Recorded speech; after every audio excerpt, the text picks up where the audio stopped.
सभी को नमस्कार। आज मैं द अकाउंटेंट नामक फिल्म के बारे में बताऊंगा। एक दंपति अपने बेटे क्रिस को ऑटिज्म से पीड़ित बच्चों के लिए एक संस्थान में ले जाता है ताकि कुछ जानकारी मिल सके। वे समझाते हैं कि क्योंकि पति सेना में है, उन्हें बहुत घूमना पड़ता है और निर्देशक क्रिस को वहां रहने की पेशकश करता है। पति ने मना कर दिया, यह समझाते हुए कि क्रिस को उन चीजों से दूर रखने की जरूरत नहीं है जो उसे परेशान करती हैं। उन्हें उनसे निपटने के लिए मजबूर होने की जरूरत है क्योंकि दुनिया इसी तरह काम करती है। एक प्रतीक्षालय में क्रिस एक पहेली पर काम करते हुए नर्सरी गाया जाता है। वह आखिरी टुकड़े तक उतर जाता है लेकिन उसे नहीं ढूंढ पाता है और एक मेल्टडाउन होने लगता है। एक छोटी लड़की लापता टुकड़े को ढूंढती है और उसे देती है और वह शांत हो जाता है। वर्तमान में क्रिस एक अकाउंटेंट के रूप में काम करता है।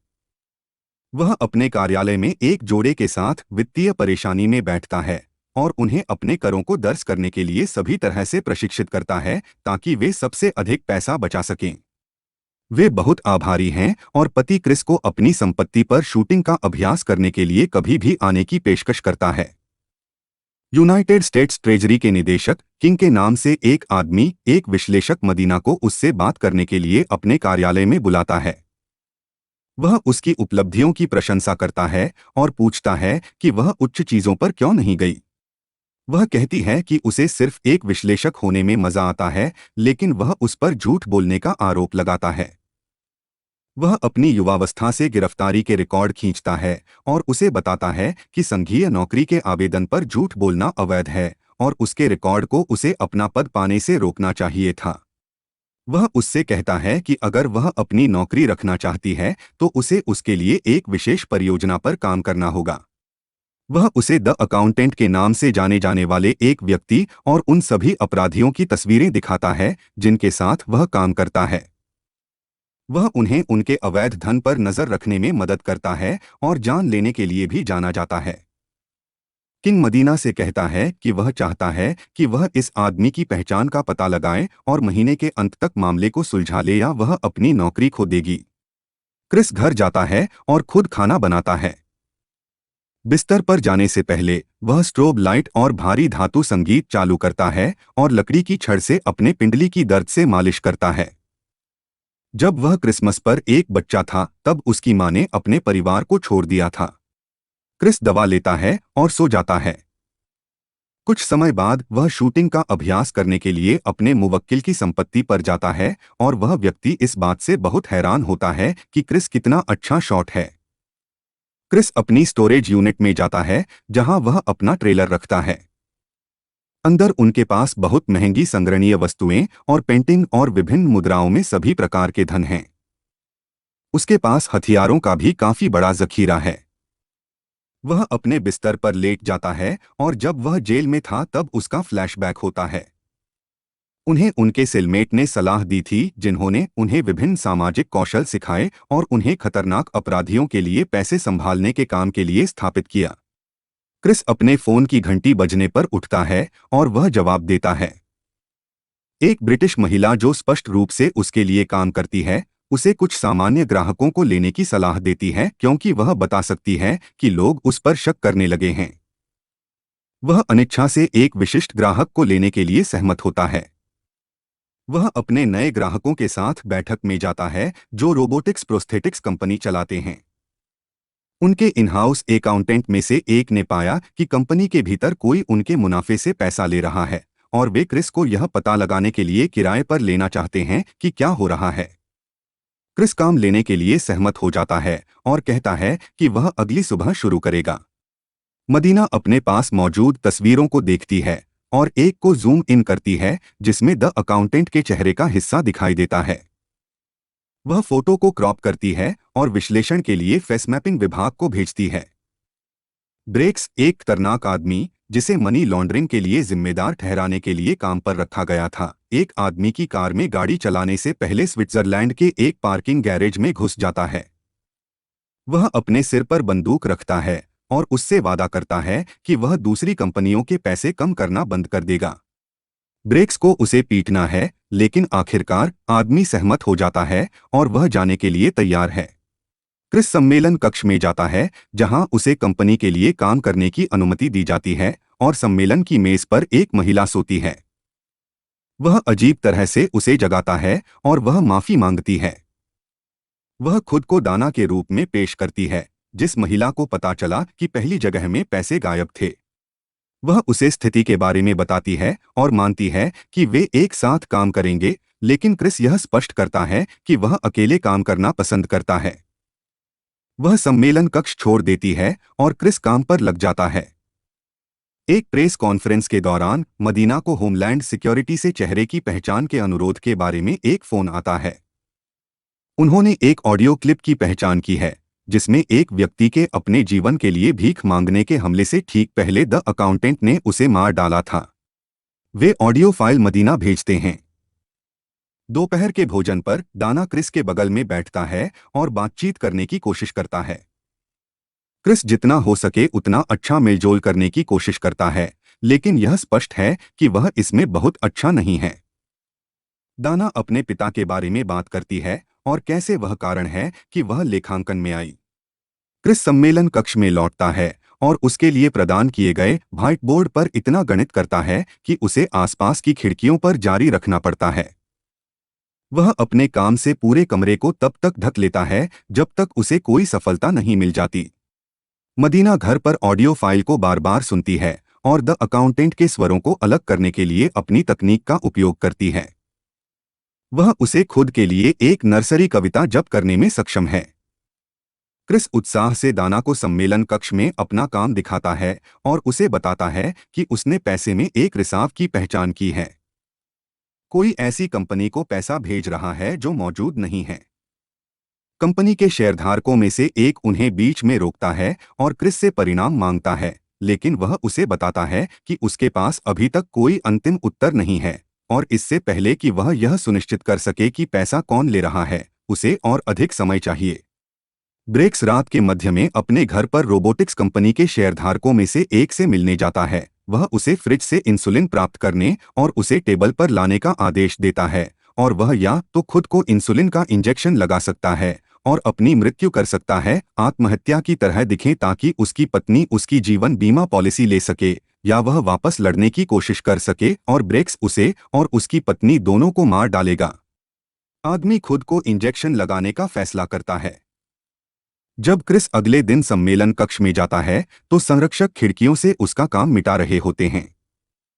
वह उन्हें रुकने के लिए कहता है और कंपनी का मालिक यह समझाने के लिए आता है कि उसके सबसे अच्छे दोस्त शेयरधारक ने कल रात कंपनी से पैसे चुराने के अपराध में खुद को मार डाला और वह चाहता है कि क्रिस मामले पर काम करना बंद कर दे। क्रिस बहुत परेशान है कि उसने जो शुरू किया उसे पूरा नहीं कर पाया।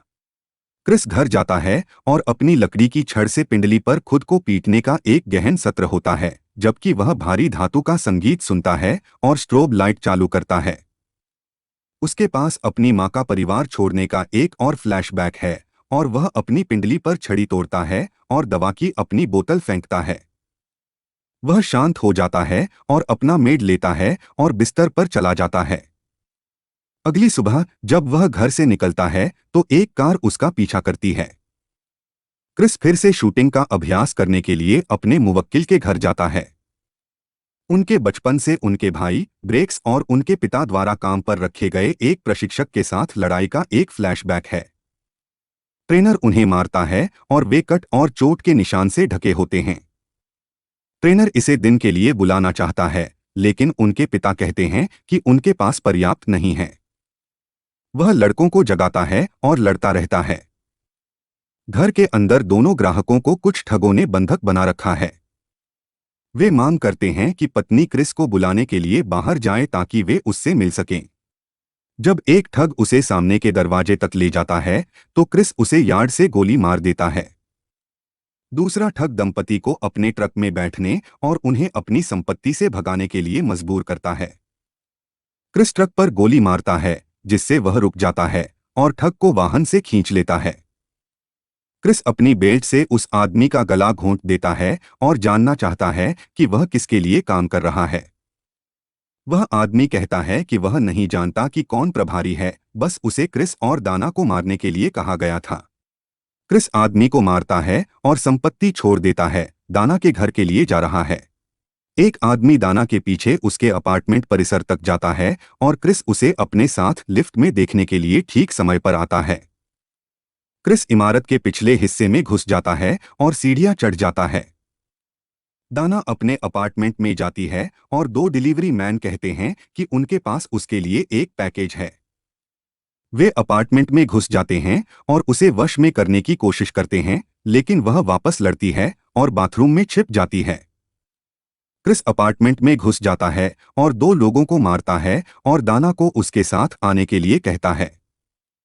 ब्रेक्स को फोन आता है कि उसके आदमियों को द अकाउंटेंट ने मार डाला है। क्रिस दाना को अपने ट्रेलर में ले जाता है और उसे तैयार होने तक बाहर इंतजार करने के लिए कहता है। वह वैसे भी अंदर आती है और उसके सारे पैसे और हथियार देखती है। वह उससे उनके बारे में सवाल करती है, लेकिन वह उसे कोई सीधा जवाब नहीं दे पाता है। मदीना को भाषा सेवाओं से उस ऑडियो फाइल के बारे में कॉल आती है जो उसने उन्हें भेजी थी। वे उसे बताते हैं कि वह जिस आदमी की तलाश कर रही है वह बचपन में दुर्व्यवहार का शिकार हो सकता है या उसे किसी प्रकार का तंत्रिका संबंधी विकार हो सकता है, जिसके कारण वह तनाव के समय में नर्सरी कविता का जाप कर सकता है। मदीना आईआरएस कार्यालयों में जाती है और एक कर्मचारी के साथ काम करती है और उच्च आय वाले लोगों के साथ लेखाकार के उपनामों को क्रॉस रेफरेंस करने का प्रयास करती है। क्रिस दाना को छुपाने के लिए एक फैंसी होटल में ले जाता है और वह उससे उसकी लड़ने की क्षमता के बारे में सवाल करती है। वह उसे बताता है कि उसके पिता सेना में थे और उसे धमकियों के लिए खड़े होने में सक्षम होने के लिए प्रशिक्षित किया। वह उसे यह भी बताता है कि उसे ऑटिज्म है और उसके लिए सामाजिककरण करना बहुत मुश्किल है, भले ही वह वास्तव में चाहता है। दोनों एक भावनात्मक क्षण साझा करते हैं और दाना उसे चूमने के लिए झुक जाता है, लेकिन क्रिस रोबोटिक्स मामले के बारे में एक रहस्योद्घाटन करते हुए दूर हो जाता है। वह उसे बताता है कि कोई कंपनी से पैसा वापस करने और उससे भी अधिक मुनाफा कमाने के लिए कंपनी से बाहर निकाल रहा था। कुछ समय बाद क्रिस सड़क पर ब्रेक्स का पीछा करता है और ब्रेक्स नोटिस करता है और उस पर गोली मारता है। क्रिस उसका पीछा करना जारी रखता है और शेयरधारक के होटल के कमरों में से एक में समाप्त होता है और देखता है कि उसे गोली मार दी गई है। मदीना आईआरएस कार्यालय में कर्मचारी के साथ काम करती है और अकाउंटेंट के असली नाम क्रिस का पता लगाने में सक्षम है और वह एक छोटी फर्म में एक अकाउंटेंट के रूप में काम करता है जो नकद व्यवसायों के एक समूह से जुड़ा है जो उसके पास है, और वह अपना पैसा चलाता है यह छिपाने के लिए कि वह वास्तव में कितना कमा रहा है। मदीना इस जानकारी के साथ राजा को बुलाती है और वह उसे बताती है कि क्रिस जो पैसा बनाता है वह तंत्रिका विज्ञान संगठनों को दान किया जाता है। जब क्रिस वापस होटल में जाता है तो वह दाना को सोफे पर सोता हुआ पाता है। उसके पास उसके पिता का एक फ्लैशबैक है जो उसे और उसके भाई को बच्चों के एक समूह को पीटने के लिए मजबूर करता है जिन्होंने उस दिन पहले स्कूल में उसे धमकाया था। क्रिस फैसला करता है कि दाना को शामिल रखना बहुत खतरनाक है और वह अपना सामान पैक करता है और चला जाता है। किंग और मदीना क्रिस के घर के माध्यम से जांचकर्ताओं की एक टीम का नेतृत्व करते हैं और वे उसके सभी अजीब रहने की आदतों पर ध्यान देते हैं। वे पाते हैं कि उसके पास सीरियल नंबर के बिना बहुत सारे हथियार हैं और एक बहुत ही उच्च तकनीक सुरक्षा प्रणाली है। रोबोटिक्स कंपनी के मालिक ने ब्रेक्स को अपने घर में सुरक्षा कैमरे लगाने के लिए काम पर रखा है अगर क्रिस उसके पीछे आने की कोशिश करता है। किंग ने अन्य जांचकर्ताओं को खारिज कर दिया और वह और मदीना बात करने के लिए घर में पीछे रह गए। वह मदीना से उसकी गिरफ्तारी के विवरण के बारे में बताने के लिए कहता है और वह उसे बताती है कि उसने एक ड्रग डीलर को मारने की कोशिश की जो इसे उसकी बहन को बेच रहा था और उसे अपनी पसंद पर पछतावा नहीं है। किंग मदीना को बताता है कि वह कितने समय से अकाउंटेंट को ट्रैक करने की कोशिश कर रहा है और इतनी दूर जाने के लिए वह कितनी कठिनाइयों से गुजरा है। वह उसे बताता है कि वह उस होटल में था जहां क्रिस का ऑडियो रिकॉर्ड किया गया था और उसने उसे उस व्यक्ति को मारते हुए सुना। बाद में क्रिस ने उसे बंदूक की नोक पर पकड़ लिया और उससे पूछा कि क्या वह एक अच्छा पिता है। जब राजा ने हाँ कहा तो क्रिस ने उसे जाने दिया। उन्होंने क्रिस को अपने जीवन को छोड़ने के संकेत के रूप में छोड़ दिया और जैसे ही वह अपने कार्यालय को अच्छे के लिए छोड़ने वाले थे उन्हें एक ब्रिटिश उच्चारण वाली एक महिला का फोन आया जिसमें आगामी अवैध सौदे के बारे में सुझाव दिए गए थे। उसने महिला को मुखबिर के रूप में बुलाकर बल पर बने रहने का फैसला किया। किंग ने क्रिस के सेलमेट का साक्षात्कार लिया, जो अपराधियों को उनके पैसे से मदद करने के लिए कैद होने के बाद एक संघीय मुखबिर था। जब उन्होंने आखिरकार उसे आजाद कर दिया, तो जिन लोगों के लिए वह काम करता था, उन्होंने उसे ढूंढ लिया, उसे प्रताड़ित किया और उसे मार डाला। जब एक गार्ड ने क्रिस को अपने सेलमेट की मौत के बारे में बताया, तो क्रिस घबरा गया और जेल से भाग गया। मदीना पूछती है कि राजा उसे यह सब क्यों बता रहा है, और वह उसे बताता है कि वह मदीना को चाहता है, जो 7 महीने में सेवानिवृत्त होने के बाद ब्रिटिश महिला के लिए फोन का जवाब दे। क्रिस के घर में लैंडलाइन बजती है और मदीना इसका जवाब देती है। ब्रिटिश महिला लाइन के दूसरे छोर पर है और वह मदीना को रोबोटिक्स कंपनी के बारे में एक टिप देती है। जब क्रिस संपत्ति पर आता है, तो ब्रेक्स कंपनी के मालिक के घर पर होता है। ब्रेक्स अपने कुछ आदमियों को भेजता है और क्रिस घर के लेआउट के बारे में पूछताछ करने के लिए एक को छोड़कर सभी को मार देता है, जिसे वह बचाता है। ब्रेक्स सुरक्षा कैमरों से देखता है क्योंकि वह अपने आदमियों को क्रिस के पास भेजता है और उन्हें आदेश देने की कोशिश करता है कि उसे कैसे नीचे लाया जाए। क्रिस कई चोटों का सामना करता है, लेकिन उन सभी पुरुषों को मारने का प्रबंधन करता है जो ब्रेक्स उसकी ओर भेजता है और घर में प्रवेश करता है। जबकि ब्रेक्स सुरक्षा फुटेज देखता है, वह क्रिस को अपने भाई के रूप में पहचानता है और अपने आदमियों को नीचे खड़े होने का आदेश देता है। ब्रेक्स क्रिस के पास जाता है और कंपनी का मालिक कैमरों को देखते हुए उसकी जगह लेता है। सबसे पहले ब्रेक्स क्रिस पर 10 साल से अधिक समय तक उसे पकड़ने में सक्षम नहीं होने के कारण गुस्से में है। ब्रेक्स क्रिस को उनके पिता की मृत्यु के लिए दोषी ठहराते हैं और क्रिस ने ब्रेक्स को अपने कुछ गुस्से को छोड़ने के लिए उसे मारने दिया। क्रिस स्थिति को नियंत्रित करता है और ब्रेक्स को बंदूक की नोक पर तब तक रखता है जब तक वह शांत नहीं हो जाता। दोनों भाई बनाते हैं। कंपनी का मालिक कमरे में आता है, भ्रमित और परेशान है कि ब्रेक्स ने क्रिस का ख्याल नहीं रखा है। क्रिस ने कंपनी के मालिक को गोली मार दी और अपने भाई से बात करना शुरू कर दिया। क्रिस के जाने से पहले वह 1 हफ्ते में ब्रेक्स के साथ मिलने का वादा करता है ताकि वे पकड़ सकें। माता पिता का एक और समूह अपने बेटे के आत्मकेंद्रित के बारे में सलाह लेने के लिए तंत्रिका विज्ञान केंद्र का दौरा करता है। उनका बेटा एक कमरे में घूमता है और निर्देशक की बेटी जस्टिन को पाता है। वह वही छोटी लड़की थी जिसने क्रिस को अपनी पहेली में मदद की थी जब वह बच्चा था। निर्देशक बताते हैं कि जस्टिन अशाब्दिक है, लेकिन एक बहुत ही उच्च तकनीक वाले लैपटॉप का उपयोग करके संचार करता है। जब जस्टिन प्रदर्शित करता है कि वह कैसे संचार करती है, तो कंप्यूटर जो आवाज निकालता है वह वही ब्रिटिश महिला है जो क्रिस के साथ काम करती है। दाना सफाई करने के लिए अपने अपार्टमेंट में वापस जाती है और उसे डिलीवरी मिलती है। वह एक क्लासिक पेंटिंग खोजने के लिए इसे खोलती है, लेकिन आगे निरीक्षण करने पर वह देखती है कि बाहरी कैनवास सिर्फ अंदर की चीजों को छुपा रहा है। वह बाहरी परत को चीरती है और क्रिस के ट्रेलर से पहचानी गई एक बहुत महंगी पेंटिंग का खुलासा करती है। इस तरह फिल्म खत्म होती है। अगर आपको यह वीडियो अच्छा लगा हो तो मुझे बताएं।